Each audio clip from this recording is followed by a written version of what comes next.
نہیں آئی. کچھ پارٹی کے ورکرز ایسے ہوتے ہیں پارٹیز کے یا پولیٹیکل ورکر جو وقت کے ساتھ جیسے اسٹیبلشمنٹ جب کوئی چینج لاتی ہے اور ملٹری رول آتا ہے ملک میں تو ہمیشہ وہ بھی ایک پارٹی کریٹ کرتے ہیں. ایوب خان صاحب جب آئے تھے تو ایک پارٹی پولیٹیکل کریٹ کی تھی اور اس کو ہیڈ کر رہے تھے. پھر جنرل ضیاء الحق آئے تو آپ کو پتا ہے کہ اس وقت مسلم موسٹلی یہ حملہ آوری جو ہے یہ مسلم لیگ کے نام پر جو جماعتیں موجود ہوتی ہیں انہیں پر کی جاتی ہے کیونکہ وہ پاکستان کی بانی جماعت تصور ہوتی ہے. تو جب بھی ملٹری رول آتا ہے تو وہ کرتے ہیں. اب پچھلے بار جنرل پرویز مشرف صاحب نے پیپلز پارٹی سے بھی لوگوں کو نکالا اور ایک فارورڈ بلاک بنایا, ایک گروپ بنائے. تو مسلم لیگ کو پھر چونکہ نواز شریف صاحب واپس ملک سے باہر بھیج دیے گئے تو ان کی پارٹی سے پھر لوگ لیے تو پرائمریلی وہ مسلم لیگ تھی. لوگ لیے تو کاف لیگ بنی, اسٹیبلشمنٹ نے بنائی. اور انفیکٹ جو مسلم لیگ نواز شریف صاحب کی تھی وہ بھی جنرل ضیاء الحق صاحب نے بنائی تھی. جنیجو صاحب کو برطرف کیا تھا, ان کو ہٹایا اور نواز شریف صاحب کو پروموٹ کیا تو وہ جماعت جنرل ضیاء الحق صاحب نے اس کو پرورش دی. پنجاب میں پھر فیڈرل لیول پہ اوپر لائے. پھر ایک زمانہ گزر گیا, درمیان میں پولیٹیکل فیز آ گیا اور پھر جب نیا دور آیا اینڈ پر جنرل پرویز مشرف صاحب کا تو الٹیمیٹلی ہر فوجی عامر دیکھتا ہے کہ میرا جو ڈکٹیٹوریل رول ہے ملٹری رول یہ زیادہ عرصہ پرسسٹ نہیں کرنا. وہ دیکھتا ہے کہ پہلا فیز تو میں گزاروں گا ایز مارشل لا ایڈمنسٹریٹر یا ایک پولیٹیکل ایمرجنسی کے طور پہ بطور ملٹری ہیڈ کے, مگر پہلے فیز کے بعد الٹیمیٹلی وہ دیکھتا ہے کہ میں نے ڈیموکریسی کی طرف جانا ہے. ڈیموکریسی کا نام یوز کرنا ہے ہر صورت, الیکشنز کروانے ہیں. الیکشن ایک ٹول ہے اقتدار میں آنے اور اقتدار میں رہنے کا, پاکستان میں بنا ہوا ہے. لہذا ان کو ضرورت ہوتی ہے اس پہلے 5 سال کے عرصے میں ایک نئی سیاسی جماعت کو تیار کرنا.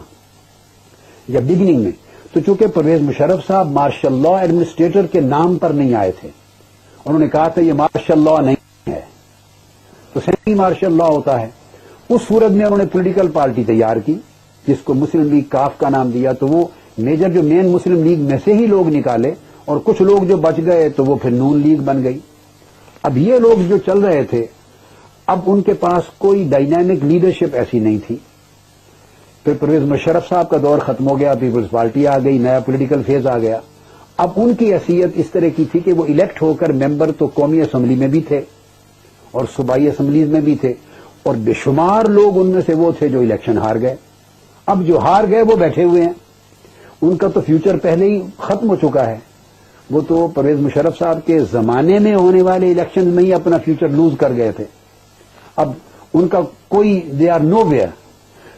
یہ جو ایسا طبقہ ہوتا ہے کہ جو اپنے آپ کو کسی جگہ بھی نہیں پاتے, وہ انتظار میں ہوتے ہیں کہ جب کوئی ایسا نیا پلیٹ فارم ملے تو انہوں نے ان کو جوائن کرنا ہوتا ہے اور اس طرح جوائن کر کے یا کروا کے تو ایک نئی ایک پولیٹیکل ایک فورس کو وجود میں لایا جاتا ہے. اب ایسی جماعتوں میں انڈیویجولی اچھے افراد بھی ہوتے ہیں اور برے افراد بھی ہوتے ہیں. وہ ہر جماعت میں ایسے افراد دونوں قسموں کی آپ کو ملتی ہے. لیکن میرا کنسرن اب اس بات سے ہے کہ لوگ بے شک کسی پارٹی میں آئیں کسی میں جائیں, نعرہ جس کا جو چاہے ہو, اچھا نعرہ بھی ہو سکتا ہے کرپشن کی ایریڈیکیشن کا, کرپشن کے خاتمے کا. نعرے تو سارے ہی اچھے لگاتے ہیں. اب کوئی غریب عوام کا نعرہ لگاتا ہے تو یہ برا نعرہ تو نہیں ہے. روٹی کپڑا مکان کا نعرہ اب لگانا چھوڑ دیا مگر ایک اچھا نعرہ تھا, غریب کے حقوق کی بات تھی. جمہوریت کا اچھا نعرہ ہے مگر ہر ایک کو معلوم ہے کہ جمہوریت کے نام پر جمہوریت پاکستان میں نہیں آنے دی جاتی. جمہوریت کے نام پر آنے والے خود ایک جمہوری آمریت قائم کرتے ہیں. نظریہ پاکستان کا نعرہ لگاتے ہیں تو اچھا نعرہ ہے مگر وہ نظریہ پاکستان سے کسی کو سروکار نہیں رہا. سو یہی پوزیشن اب آنے والے الیکشن میں ہوگی. جتنے لوگ بھی آ رہے ہیں یہ اس نظام کا حصہ ہیں. چونکہ آگے اگلے آپ نے ریلیونٹ سوال کیا تو عرض کروں گا, چونکہ اس نظام کا حصہ ہیں. اس نظام کی گرفت اتنی مضبوط ہے کہ اس کے مقابلے میں یہ ساری پولیٹیکل لیڈرشپس کرپلڈ ہیں, مفلوج ہیں. ان کی طاقت ہی نہیں ہے کہ نظام کو توڑ سکیں. نظام ان کو بالکل اپنے شکنجے میں جکڑ کے مروڑ کے رکھ دیتا ہے.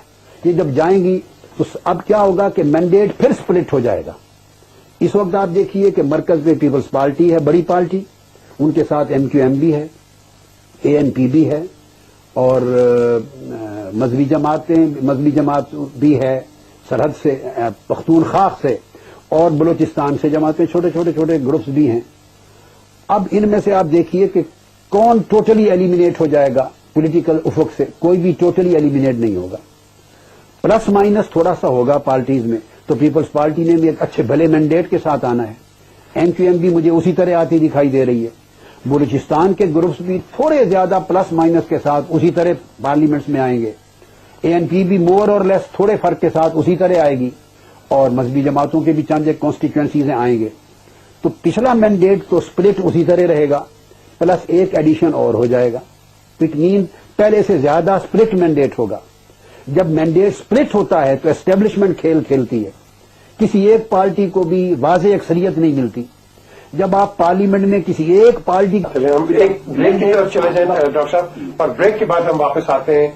بریک کا ایز آلویز ایک ہمیشہ وقت ہوتا ہے, اور کیونکہ آئی پرٹیکولرلی ڈونٹ لائک کہ کوئی اگر بات کر رہا ہو تو بریک آپ لے لو, کیونکہ ایک ردم ٹوٹ جاتا ہے. But break is one of the necessities of television. انہوں نے بڑی انٹرسٹنگ بات کی ہے نعروں کی, کہ نعرہ تو سب لے کے آ جاتے ہیں, لیکن افسوس یہ ہے کہ نعرہ آ تو جاتا ہے لیکن بعد میں بڑا بھارا پڑ جاتا ہے. اب اس بھارا پن کو کون ٹھیک کرے گا؟ اور آج جو انہوں نے بھی بات کی ہے کہ اگر ایک نئی پولیٹیکل پارٹی اندر آ جاتی ہے ایک اس انفراسٹرکچر میں, وہ اور فردر آپ کے جو مینڈیٹ ہوتا ہے اس کو فریگمنٹ کر دیتا ہے, اور ایک آپ دیکھتے ہیں کہ ایک کسی کے پاس ایک فلی مینڈیٹڈ ایک وہ جو کارکردگی ہے وہ نہیں آتی ہے. لیکن ہم اور بات کریں گے اس پہ کے بعد.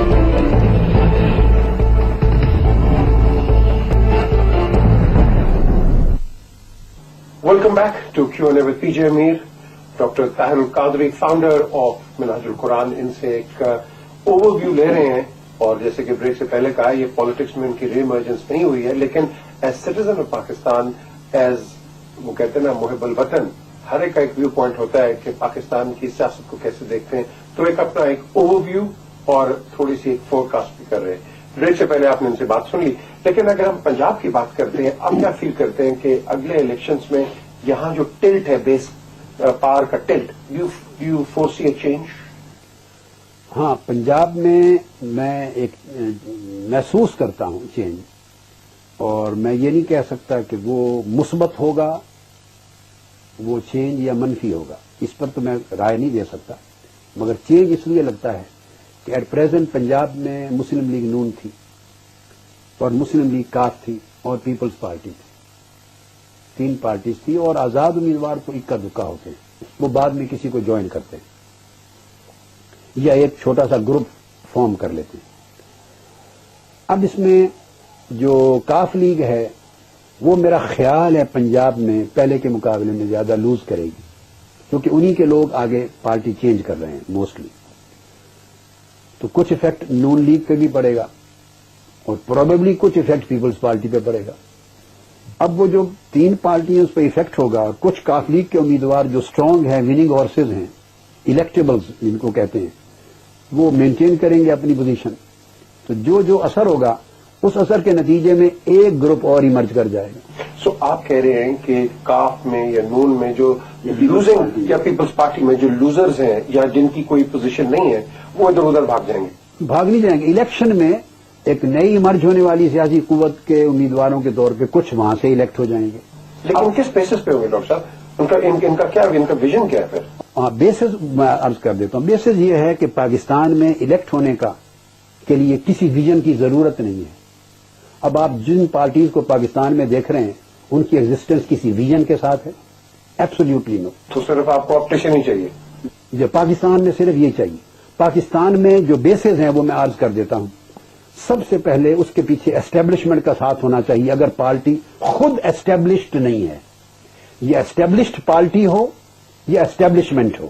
اگر پارٹی اسٹیبلش نہیں ہے تو پھر اسٹیبلشمنٹ پیچھے ہو, ایک بیسس.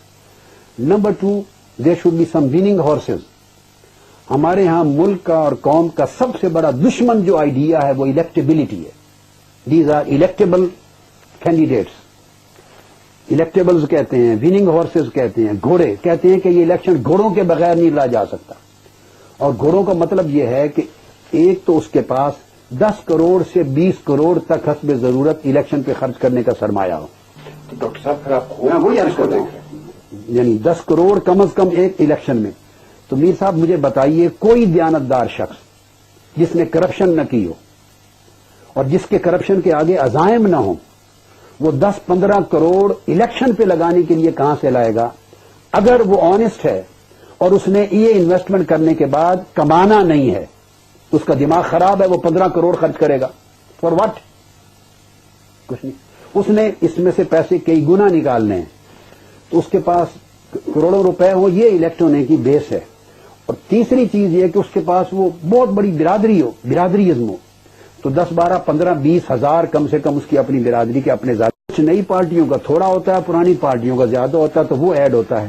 یہ 5-4 عوامل، اور پھر الیکشن کے دنوں میں لوگوں کے ووٹ خریدے جاتے ہیں، برادریوں کے ہیڈز کو جمع. میں چونکہ اس پروسیس کو دیکھا ہے بڑا قریب سے، تو برادریاں اکٹھی ہوتی ہیں، پیسے دیے جاتے ہیں، آٹے دیتے ہیں، تیل دیتے ہیں، گھی دیتے ہیں، سڑکوں کے لیے اینٹیں ڈلواتے ہیں، کھمبے ڈلوا دیتے ہیں، بجلیوں کے کھمبے آ جاتے ہیں، نوکریاں دلواتے ہیں. ہر قسم کی کرپشن جس سے ان کی موریلٹی اور اخلاق کو بالکل دھچکا لگا کے کمزور کیا جا سکے، پوری کی پوری برادریاں خریدی جا سکیں، ان کی وفاداریاں خریدی جا سکیں، دیانت اور امانت خریدی جا سکے. قوم کو ان نیچ چیزوں میں مبتلا کر دیا گیا ہے. قوم کا قومی ویژن نہیں رہا کہ ملک کی پالیسی کیا ہوگی، ملک کی ہیلتھ پالیسی اس کے آنے سے کیا ہوگی، اس کے آنے سے ملک کی ایجوکیشن پالیسی پہ کیا فرق پڑے گا، ایجوکیشن اور ہیلتھ کی سپینڈنگ کتنی ہوگی، اس کی فورن پالیسی کیا ہوگی، اس کے آنے سے ریجنل پالیسی پہ فرق کیا پڑے گا، ان لینڈ سیکیورٹی کیا ہوگی، دہشت گردی کی پالیسی ایکچولی کس طرح اس کا خاتمہ ہوگا. کہنے کی بات الگ ہے. امریکہ کے ساتھ ریلیشن کیسے ہوں گے، انڈیا کے ساتھ ریلیشن کیسے ہوں گے، ایران سے جو بگڑ گئے ہیں اور چائنا سے دوبارہ ریوائیول کے موڑ پر ہیں، ہم کہاں کھڑے ہوں گے، اور پھر آپ کی اکانومی کہاں ہوگی، فورن انویسٹر کتنا آئے گا، آپ کی جی ڈی پی ریٹ کے ساتھ آپ کی گروتھ کیا ہوگی، انفلیشن کنٹرول آپ کیسے کریں گے. اس کا کوئی اس قوم کو ووٹ دینے والے کو خبر ہی نہیں ہے، سرے سے کنسرن ہی نہیں ہے. یہ جو آپ نے